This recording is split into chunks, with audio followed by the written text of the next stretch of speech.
The final 3 rounds of the Scottish trip where I chase scratch handicap. This is my second time at Carnoustie. This is the morning round. I'm teeing off here at about 7:30 and we've got 3 rounds for today. My handicap is 1.5. We're only counting 6 of the scores, which is strange. As you get to 18, 19 and 20, you start to increase the number of scores. You count your handicap to 7 and then finally the best 8 out of your last 20. Oh, it goes the other way.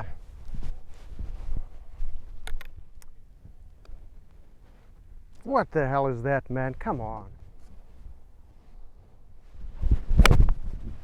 From the YTs here at Carnoustie, these bunkers somehow get more in your head. I already found one on the second hole, and you can tell when you're in a bunker there, you're in deep, deep trouble.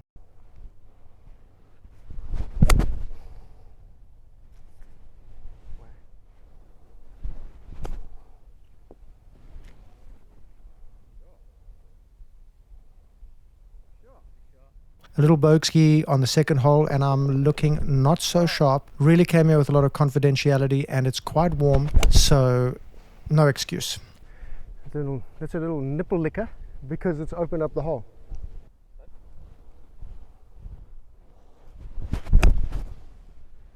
Oh, go. So on the approach shot, I hit a sand wedge, completely crap, and luckily it lands on the wall of the burn, bounces way up in the air, rolls 3 foot to the right of the hole, and I nearly jammed the birdie. Oh, I had it, just needed to hit it softer. Call right before it as well. That was...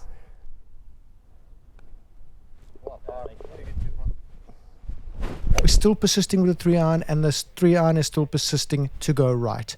The big problem when you have lies like this all day is that you have absolutely no control over where the ball's going. Look at the distance I am from the hole. That ball pitched at the hole and just went way past the hole because there was no spin on it. The more you're in the fairway, the more control you have over the spin and the direction of the ball. That leads to a little 3-stab Reno, and I'm 3 over.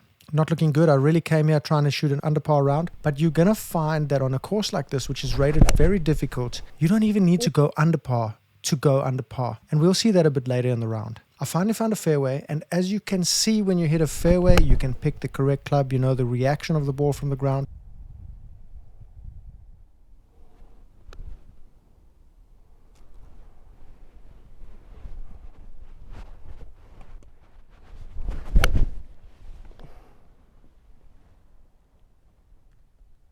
We get to Hogan's Hershey's Highway over here and I just absolutely pummeled the brand new 1-iron like a big boss. My rangefinder was picking up about 305 to the hole here. Okay, we've still got 305, so we're going to hit this one probably with a 4-iron toward the left side. So I was not so concerned about hitting the green. I just thought I'd hit a little 4-iron ski up the left side. I know it funnels a bit toward the right. I hit a perfect little bunt shot down there from 305 with a 4-iron. But little did I know, I was picking up the background. And I was actually more like 200 yards from the hole, which means I hit a booming 1-iron off the tee. And I nearly take advantage and nearly make that damn eagle. So many close calls today.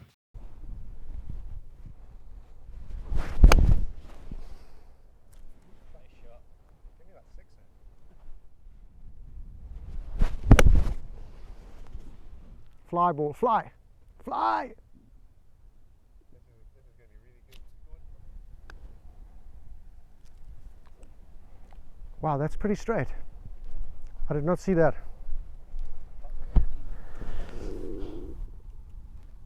Oh, now I'm feeling a sausage roll coming.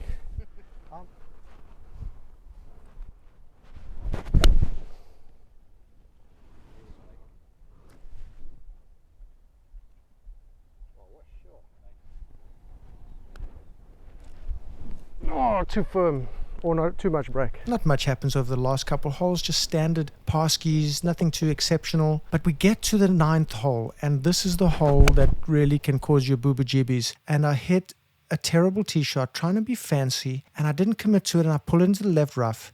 And I think from that crappy lie, I'm just going to be able to get it out there, run it up the fairway, little shoot down there, get on in 3, and I'm putting for the par, man, take a bogey. Not a bad score on this hole. But instead, I just chunk the hell out of that, and now I've got a shot, third shot from deep rough to a difficult green, and I've stuck it in the bunker. This is where the round falls apart.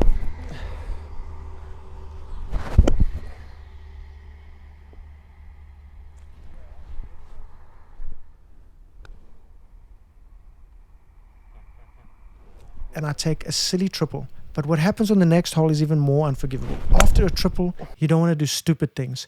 I saw I wanted to hit the ball up toward the bunkers on the right, and I was super committed to that with the driver. But then, as I was about to swing, people playing the 11th hole, just on the other side of the bunker, started walking around those bunkers. I wasn't sure how far they were, and yet I just continued hitting the shot. I was distracted thinking I was going to hit it at them, and bam, topped the hell out of it.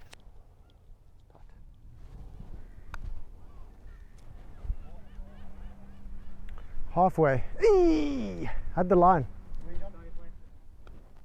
No turn. That's a little double bogey. Next, we're on the 11th after a little halfway stop. At Carnoustie, you stop at the 10th hole. Have a little hot dog because the sausage rolls are absolutely disgusting. Dry like hell. Maybe one of the worst of the trip.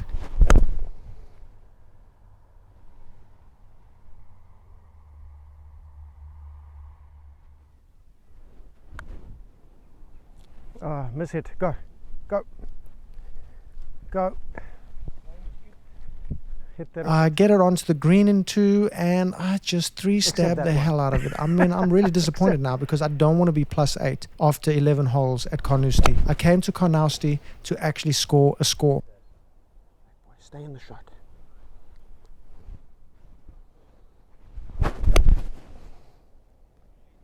But we get to this hole, and this is one of the first holes that actually increases the par of the course. If you play this from the yellow tees, it's a par 4, a hell of a long one. The white is only 20 yards longer than the yellow, and yet I'm playing a par 5, getting it on in 2 with ease, and nearly holding another eagle. Man, I can't buy a putt. One thing we can say though is Carnoustie's greens are pure as pure can be. Onto the par 3, and I'm feeling like I've got a confidential shot here. Just set it up right, let it hook in, and I pull the hell out of it. Way long. Shut. Oh, that's so bad. No idea what to do here. I pull a little Cameron Smith, stick it on the green with a putter, take the boo-boos out of it, and just get it right close there. Stick it in for the par like an absolute savage. 476 yards. This is also a par 4 from the white tees, just a moderately shorter hole from the whites, yet they take a hole 1 off the par, so we're playing a par 4 there. Now it's a par 5 today. I feel much more confidential with this than I did on that day. I got to avoid those spectacle bunkers like hell. They are so scary. If you go in there, just add a shot to your score. I'm happy there. I'm happy there. This little pitch shot over here, if I hit the sand wedge, I'm probably going to fluff it. If I catch it okay, I'm probably not going to stop it that well. I'm not going to be able to control the distance from this lie. So instead, I just hit a bump and runner, making sure to get it on the green. Even if I've got a 40-footer, it's cool. I'm going to get it on the green, 2-putt ski, take a par ski, get out ski.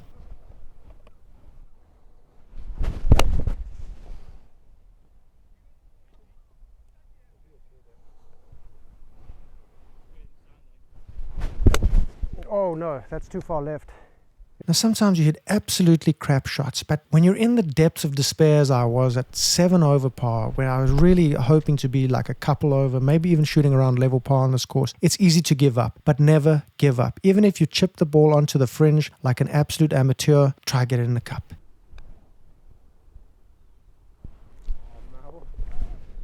What a par. My biggest thing for this round was to just par the final 3 holes of Carnoustie. I don't care about anything else now. +7 is gone. The whole round is gone. We've got 3 more holes. Let's make pars. Hole 16 is the one I want to par. And I just sliced the hell out of that. I don't know, 50 yards right of the green. But I think to myself, Matty Boom Boom, get it together, make 3 pars. If you can par this one, you can par the next 2. But if you don't par this one, you're not going to get 3 pars in a row.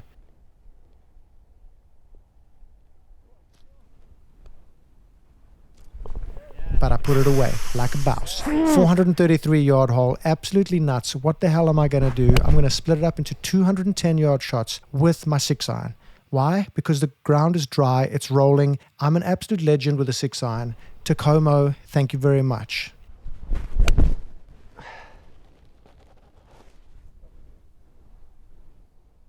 Get it on the green in 2.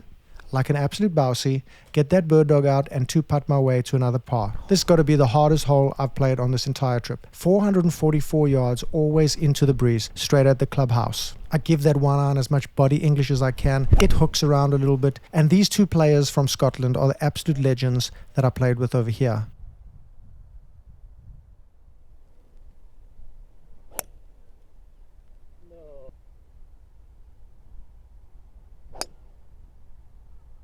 with 228 yards left to go, I have no other option. I came here to chew chewing gum and make pars on the final 3 holes of Carnoustie, and I'm all out of chewing gum. 228 yards, got to carry that damn burn at, I don't know, about 200. There's nothing else to do but rip a 4-iron. I know I'm going to pull it because I need more distance, and I pull the hell out of it almost onto the practice green. I actually have to stick the camera onto the practice green so I can putt the ball from the fence. Not my best putt. I do drop kick it a little bit, but I have left myself, I don't know, 15, 16 feet for the par to make the final 3-hole pars at Carnoustie, which I duly do. And a quick word from our sponsors. Get your good stuff and get that coffee working more for you than ever before. I absolutely love it. Check it out. Link in the description. Scan the QR.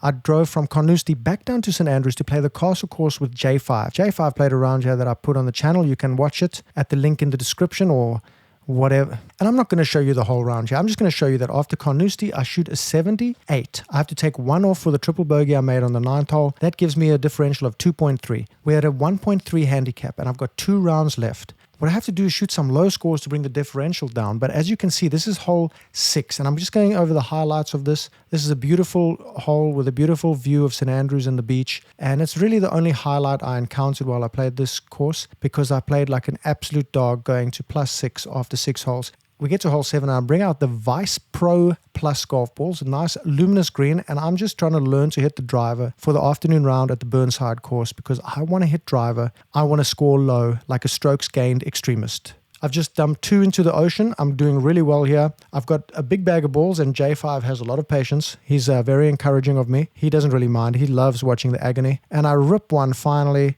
that stays in play, and I'm on my way to playing the golf of my life this afternoon at the Burnside course. We plant a little feather here. We try grow a birdie. It doesn't work. We're just kind of screwing around now. Onto the 9th hole, and I'm +9. I mean, I'm way over par. I'm not even going to show you the whole round yet. It's just that tragic, not even worth watching. In the end, I was +9 after 9 holes at the Castle course, and I shoot an 85, leaving me a 9.5 differential. But now, because we have 19 scores, we count 7 of our last 19 scores, which brings in another score from London or Leven, which pushes the handicap up to 1.6, with only 1 round left to go. In order to get to scratch, if we're counting 8 scores and we're 1.6 over for the last 7, we probably have to shoot something ridiculous like -10 to be able to be a scratch handicap. So if I can keep it around 1 and not go over 2, I'm going to be a happy boy. I drive back from St Andrews to Carnoustie in the afternoon, and I'm playing a late night tea time with Sam King at Carnoustie, Burnside. And that's it. The breakfast of champions is served. Head over to the link in the description. Get yourself some of the good stuff from 4 Wellness. You're going to feel a lot better. You're going to enjoy your coffee in the morning. And when you take that first cup of coffee in the morning, you know you've done something positive toward your health. Now, Burnside is the course that Ben Hogan qualified for the Open at, and we're playing it because we've played all of Hogan's courses that he played here in Scotland because we're big fans of Hogan. Why? I'm not sure why. First hole at the Burnside course, and we follow Hogan's path, and we top the hell out of the ball. No. Not a Grady, but a straighty. It was a great 160-yard top shot. That's links golf, man. As long as it's straight, who cares? Imagine you top a shot and you get 140 into the flag on a par 4. Beautiful. I don't have to imagine. Yeah, I know. Okay. Yeah, dude, that's so good. I'll take it after that drive, yeah, bro. I think so.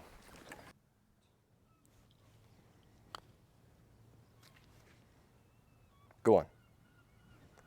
Oh, my God. I deserved that. You did deserve it. Well, no, you didn't. No, you absolutely didn't. You absolutely did not deserve that. We finished with a par ski and nothing wrong with that ski. On the second hole, I pulled the hell out of that ball, but I knew I was going to pull it. I'm trying to hit the driver more in this final round in Scotland. I know my bad shot is a left shot, but I knew there was tons of space left. But when you do go left, the designer of this course was very clever. He makes you hit over a bunker from a flyer lie onto a green that's just not going to stop the ball. So I go way over the back. I can either chip it over this dome or putt it and have to take the break. I'm going to still putt it though. If I can saddle this up to 4 or 5 feet, I'm going to be very happy. I've got 18 yards. I hit the putter like an absolute boss. I've become the links king, and I put that bad boy away to stay level par. Yes, man. Beautiful. Lovely. Beautiful. Well done.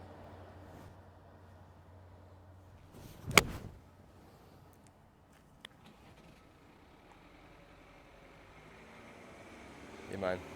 From 170 yards, I'm feeling loose. This is my third round of the day. I just stick that one on the green. You know, get on the green, make some putts, bang some sluts. You know what I'm saying? We're going to be in the pound seats. 457-yard par 4 into the breeze, and I've got the driver now. I've decided the big problem is I'm trying to hit draws with a fade bias driver with a terrible setup that's almost like a hook setup. That is just a recipe for disaster. So I just think to myself, hit a fade ski, mat ski, let that natural fade bias come out. And I hit it to the right collar, which leaves me only 174 yards to the hole with not the best strike. So that improves drastically.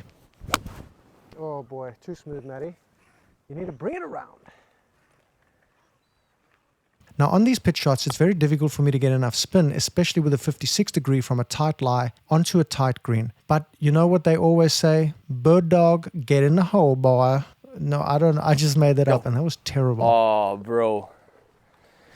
That's nice. That's nice. On a par 3, we've got a carry water here. It's water surrounding about 60% of the green, mainly on the right side, back and front. I hit a puffy 9-iron. It just poops straight into the air, and I think it's in the water. But you know what? Sam gives it a little blow, little gust, and it's on the green.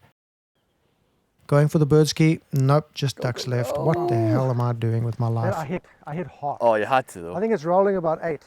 Yeah. Nice, man. 335 yards. I'm growing in confidentiality with the driver, and I think if I had hit this more online with the hole, I would have had maybe a 20-yard pitch, but I got a 50-yard pitch from the semi, and it's not stopping either, but it just rolls past, leaving me a bird ski putt ski. The driver is definitely a weapon that I have been missing this whole trip. Come on, dude. Lovely putt. Lovely putt. Try to get a little hooker going. Nah, just straight out right. That's okay. Toward that heather. Good, yeah. You know, one of the nice things about links golf is you get bad breaks, you get good breaks. Sometimes I have a bad break, the putts don't go in, a little bump comes out of nowhere, and then every now and then you hit a shot like this that goes left, hits a slope, bounces onto the green, and you think you've done something bad, and you've got yourself a putt.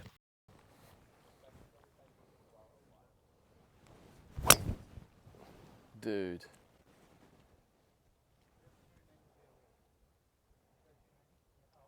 Is that in play? Yep, went left. Same as me. Bunkerish. You think so? Oh boy. I'm going to take a pitching wedge, keep it a bit open, and cut it across. So it runs, but not out of control run.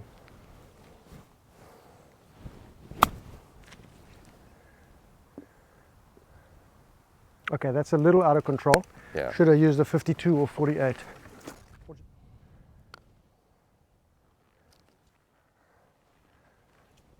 Pretty nice, man. That's, oh my God. Got to get down there.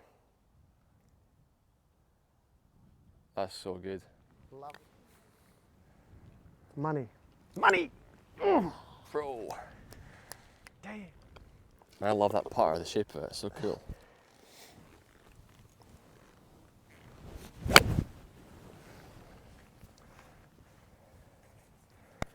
Dude, you know what's so funny? Yeah. Just your comment about the speed of the swing and the tempo fixes everything. That was a great swing, man. 63 yards. And I think I'm going to hit a 56 degree. And I think I can land it a bit short, right? Yeah, 100%. Oh, I don't like that. I don't like that at all.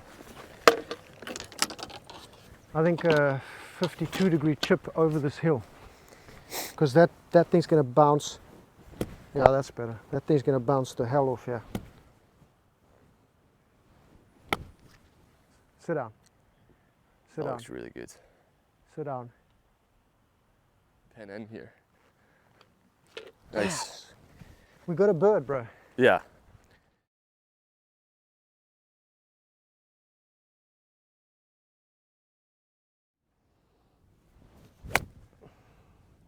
Oh boy. Go, go, go, go. Go, go, go. Whew. Oh, a little yip. Did you see the yip? Yep. Terrible. What oh, the it's a diver. It just snapped. That's insane. Holy. Holy. Should be much. Go.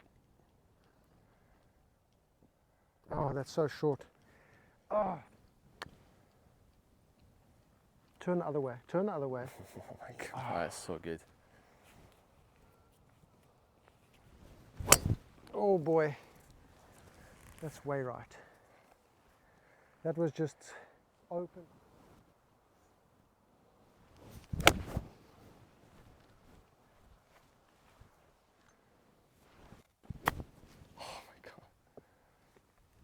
I can't believe it didn't stop.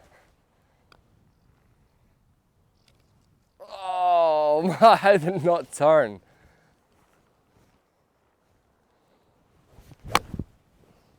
Oh, that could be good. Got to get up, didn't catch all of it. But you see, the issue is I don't have much stopping power on these chip shots. The amount of finesse I need, I'd rather putt it, but I've got too much rough to putt through. This has to be really on the spot. Now you see, that's like impossible downhill right to left. Probably should have putted.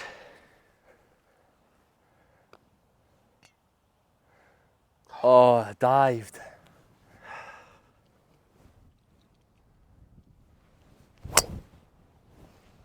It's gone a mile. Keep an eye on this. 221 off this lie, high loft. I'll still pull it a bit, but I don't think that much. Not a bad lie, not a good lie. If it clears these bunkers in front of me, I'm going to be laughing, which is the main concern. But let's give it a go. Its initial flight might hit this heather though, so I might have to chop down on this. Maybe open the face a bit. Is that okay there? Just right at the green. Pin high right. Okay, can I play it? Yeah. Yeah, exactly 50. 50. Matt, the human rangefinder. 50 yards. We're going to bump the 8 up there. And the reason I take 8 is because when I hit a 7-iron bump, I always get edgy and I yip it. I feel like 8 I can be aggressive with. What do you reckon? Left and then right? Yeah, I think so. This is really a sandwich. It's a tough one because you've got the hill before the green, and then it dips and it goes back up again. It's a 56 degree or 52 degree. I think it's a 52 degree. Sorry about the delay, but I'm going to get this close. Yep, that's the one. Come on, 50 yards.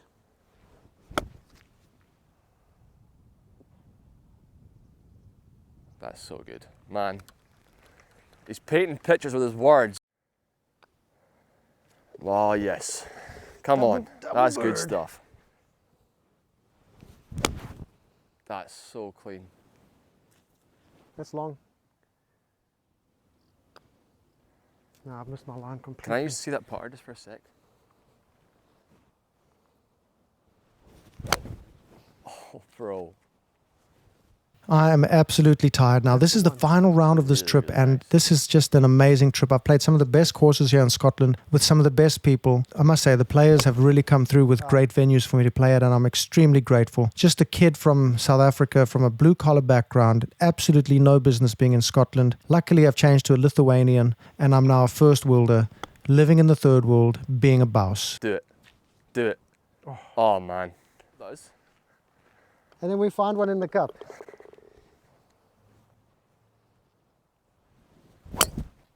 Oh my Lord. I learned something on that one.